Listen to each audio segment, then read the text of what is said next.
Iskall85 of Minecraft series HermitCraft and Vault Hunters has just been kicked from HermitCraft. On Twitter, aka X, HermitCraft posted this. Recently, we were presented with multiple complaints from guards of one of our members, Iskall85. After reviewing the evidence, we believe these complaints to be credible. When asked for a response, Iskall chose to resign. They won't give out any details, and also StressMonster resigned. Now, while HermitCraft won't give out any details, the community will. Two former members of Iskall's community came forward. And before I read these, if you question the legitimacy or if they're telling the truth, I'm inclined to believe them since it caused Iskall to leave HermitCraft, which is something he's been a part of for years. Now let's take a look at this statement from a member named Cass.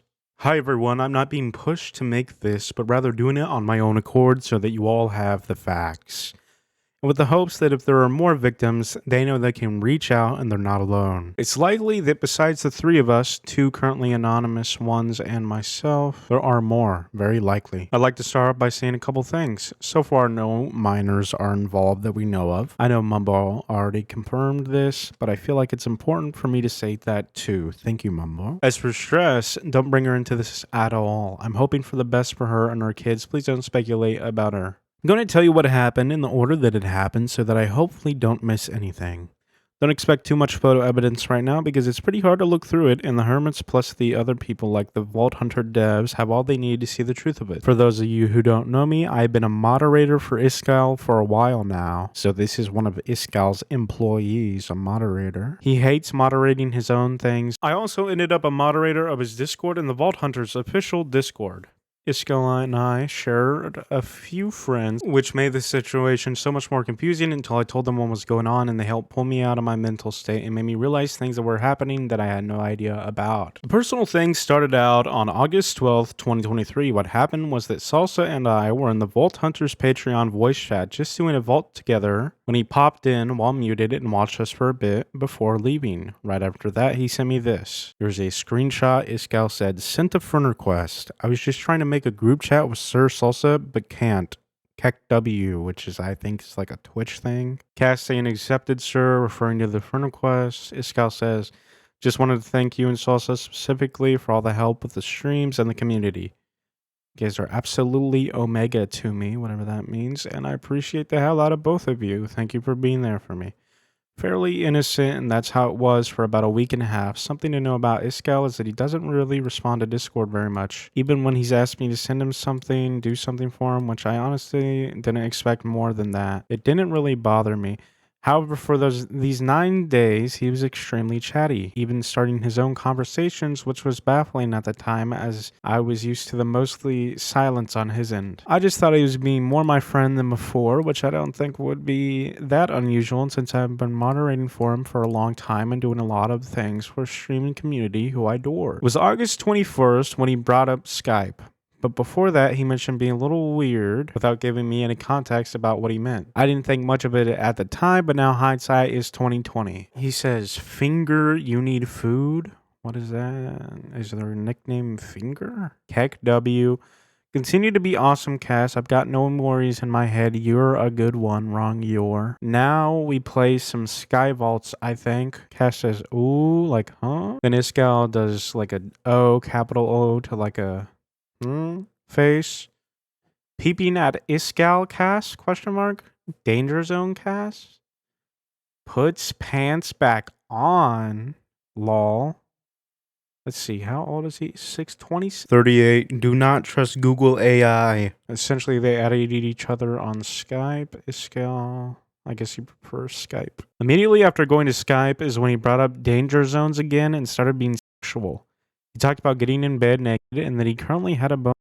I was wary to engage, but honestly just assumed he was joking around or something. Very naive of me, I guess. But it feels so different when it's happening to you and in your head that it's difficult to explain my own logic back then. This would be confusing for an employer to do because that is their employer, you know, if they're a moderator for him. He says, yay, we can talk here. The danger zone talk. Lol, no, but I can't keep track of Discord and I like you. This is only for family and close friends. Something I and others noticed was his lovely habit of talking a lot and then ghosting us for 1 to 2 weeks randomly, which is why I said this. Not that I feel I have to justify myself, I just feel embarrassed.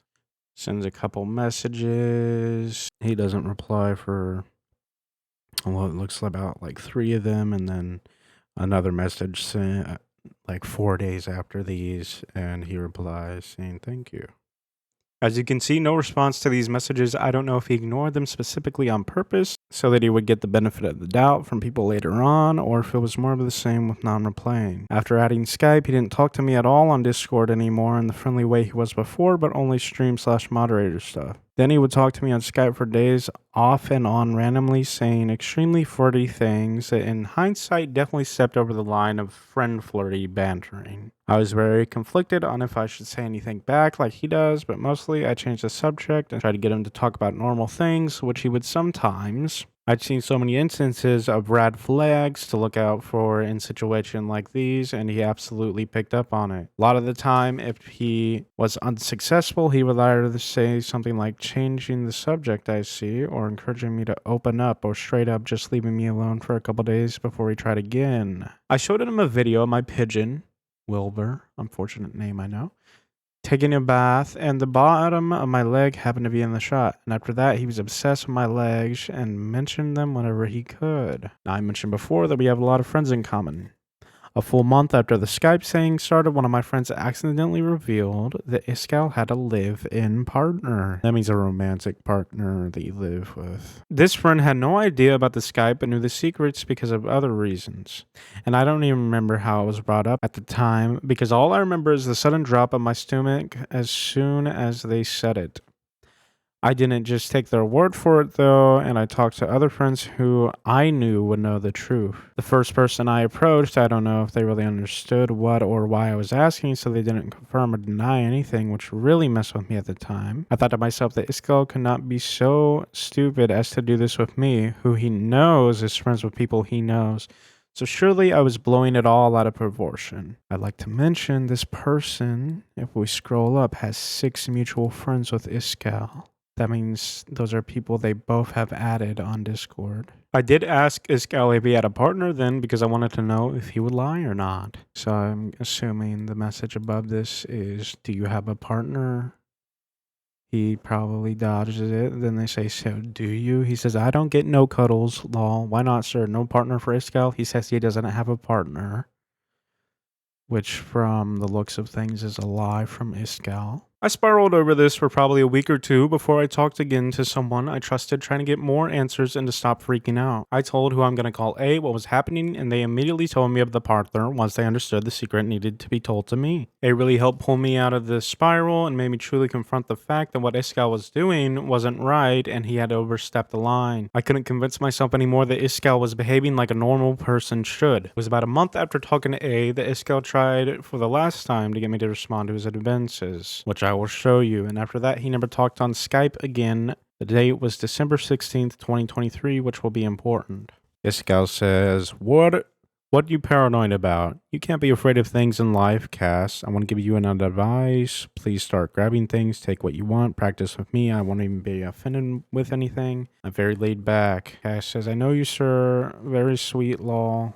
Iskall says, grip further than you think you dare with me. Try me, I got you. Iskall says, I appreciate you. Gotta try me harder. Go on, push barriers. Dear Cass, sir. So this is, I don't know if you don't know, this is probably him wanting this person to maybe try and flirt back or do something. Same, push barriers. You know, you gotta try me harder. Grip further. Take what you want, start grabbing things. This clearly he wants them to do something with him. So you can see his last ditch attempt to get me to respond favorably to his now blatantly sexual advances, which I feel uncomfortable showing.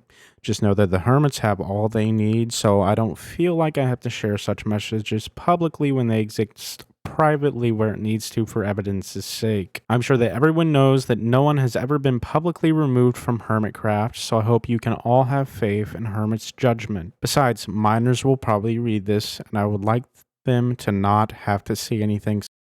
Now, beyond A and a few friends of mine, no one else knew about this for months after the fact. It was a combination of still feeling messed up by someone who I thought was my friend and a misplaced feeling of guilt. It was hard not to feel like I was just overreacting, and if it wasn't for A, I don't know if I would have crawled myself out of that spiral. It was very hard to sleep, eat, talk to anyone, or even function with the level of anxiety I was feeling over this even months later. I also felt at the time that I didn't have enough evidence on my own to bring it to anyone higher up. It came more to a head very recently in the past few weeks. A was talking to someone and guessed correctly that they were another victim of Iskall's. This person, who I'll call B, wishes to also remain anonymous. A brought us together with permission from each of us. B was romantically involved with Iskall for 3 years. During that time, he attempted to mess with me. The communication he had with B was stopped. When his attempts on me failed, he resumed his romantic involvement with B, claiming he had been hacked, and apologized profusely. This news is extremely painful for her, as she deeply cared for him and was emotionally invested in their online connection. They had even planned to meet in person, and he had shared personal, intimate details with her that he hadn't shared with others. Then days later, B found Mephalit. Meph had made her own statement that you can find, which we're going to read after this one, having a very similar timeline of him talking around August and giving up on December 16th before going back to B. Both B and Meph received pictures of explicit nature, though I managed to avoid them. We confirmed between ourselves that his Skype username was the same, but for now we won't be sharing it so that people have a way to verify further victims' claims. I wish it wasn't needed, but we sadly know that there are people who would take advantage of any situation. Before we found Meth, B and I managed to get in contact with the Hermit. I don't know if they want the public to know who they are, so I won't say. They offered to help us. They gathered all the evidence they thought was needed and took it to the rest of the Hermits and relayed information to other parties as well. Iskall went dark around that time, and we haven't heard from him since publicly. It's likely he's telling his own story to people close to him. It was extremely important to all of us that this be made public so that he can not just keep on going with his life and gathering more victims. There is an update. Since posting this, several more people have come forward, though they are currently anonymous. We can confirm through account name and his patterns of behavior and speech that they are real. Okay, so there's more victims than the 3 people. And they add, for the people who can't read, it seems like a lot of them missed that he is a live-in partner he was attempting to cheat on dozens of times with his own fans and moderator, who he very clearly used his influence over to get what he wanted. Even if he didn't commit a crime, preying on your audience is heinous and should be stopped at all costs. If he attempts to continue to be a content creator, these things are out there forever for someone to call back on if he tries this all again. This is Mephalit's statement. Hello everyone. This is a very difficult message for me to share, but I feel like it's important to be brave and speak my truth. I am known as Megalit in Iskall85's Vault Hunters community, a nickname he gave me years ago. However, I no longer want to be associated with that name or identity. For those who don't know me, I've been a part of Iskall's community for 4 years. During that time, I supported his Vault Hunters mod pack both financially and creatively. In fact, some of the ideas implemented, such as Bingo Vaults in Update 15, were mine, something Iskall himself has acknowledged. Unfortunately, I recently discovered that I, along with others, was taken advantage of by Iskall. What's more troubling is not only the manipulation itself, but also the fact that it occurred while he was in a long-term relationship. What began as casual conversations turned into flirtation, then sexting, and even sharing personal photos.